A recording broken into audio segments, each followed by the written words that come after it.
Hello, मी doctor Bhavika Sane, fertility consultant at progenesis fertility centre Vashi. आज आपण बोलणार आहोत हिस्ट्रोसाल्पिंकोग्राफी म्हणजे HSG टेस्टिंगच्या बद्दल. आपण समजून घेऊया की HSG टेस्टिंग ॲक्च्युली असते काय?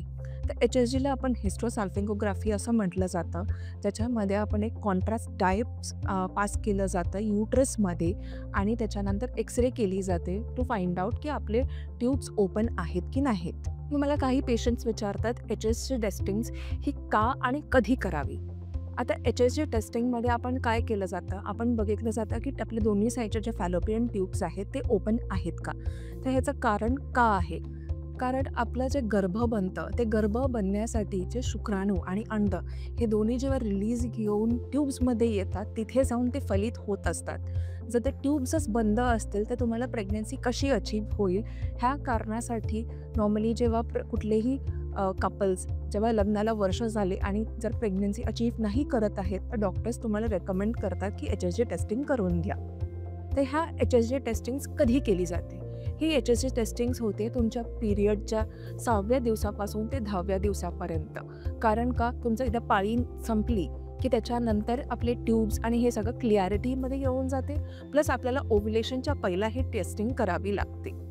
तर ही टेस्टिंग त्या पिरियडच्या 6व्या ते 10व्या दिवसाच्या दरम्यान केली जाते. आता आपण समजून घेऊया की फर्टिलिटी ट्रीटमेंटमध्ये HSG ही का महत्त्वाची असते. जसं मी म्हणाले की दोन्ही साईडच्या ट्यूब्स ह्या फॅलोपियन ट्यूबमध्ये आपली प्रेग्नन्सी म्हणजे फर्टिलायझेशन होणार आहे. तर ह्या दोन्ही साईडच्या ट्यूब्स ओपन आहेत की नाहीत हे बघण्यासाठी आपण HSG करतो.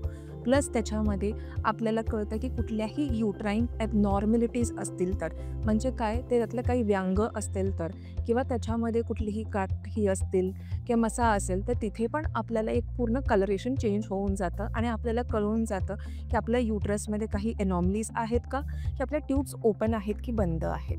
ट्यूब्स ओपन आहेत की बंद आहेत हे कसं कळतं असे मला पेशंट विचारतात. कारण आपण जेव्हा तो एक्स-रे फिल्म बघतो तर एक्स-रे फिल्ममध्ये आपल्याला एक युटरस दिसतो जो प्रॉपर एक ट्रायंगल शेपमध्ये असतो आणि दोन्ही बाजूला ह्या ट्यूब्स असतात. ज्या नळिका आहेत त्या एकदम थिन असतात. दोन्ही साईडला हा डाय एकदम क्लिअरली पास होत असेल म्हणजे आपण म्हटलं जातं की ट्यूब्स आपल्या ओपन आहेत. जर दोन्ही बाजूच्या नळिकामधून कुठल्याही साईडला जर प्रॉपरली डाय तुम्हाला दिसत नाही आहे म्हणजे त्या ट्यूब्स बंद आहे. मग मला पेशंट विचारतात की टेस्ट दरम्यान काय होतं आणि किती वेळ लागतो. तर ही जी HSG टेस्टिंग असते ही HSG टेस्टिंगला लगभग 10 ते 15 मिनटं असा वेळ लागत असतो. ह्या टेस्टिंगमध्ये तुम्हाला एक लिथोटोमी पोझिशनमध्ये सोपवलं जातं. तुम्हाला एक स्पेक्युलम इन्सर्ट करून त्याच्यामधून एक कॅथेटर युटरसमध्ये पास करून एक कॉन्ट्रास्ट डाय असा पास केला जातो. तो कॉन्ट्रास्ट डाय पास केल्यावरती लगेच त्याचा एक एक्स-रे घेतला जातो आणि त्या एक्स-रेच्या ह्याच्यावरती आपण ठरवतो की आपलं दोन्ही ट्यूब्स पेटंट आहेत की नाही. तर ह्या टेस्टला लगभग 10 ते 15 मिनटं असा वेळ लागतो. HSG टेस्ट नंतर काय काळजी घ्यावी? तर HSG टेस्टिंग जी असते ही प्रोसिजर ज्या वेळेला असते ती फक्त 10 to 15 मिनिट्सची असते. ऑफकोर्स ही टेस्ट थोडी पेनफुल असते कारण आपण विदाऊट ॲनेस्थेशिया हे प्रोसिजर करत असतो.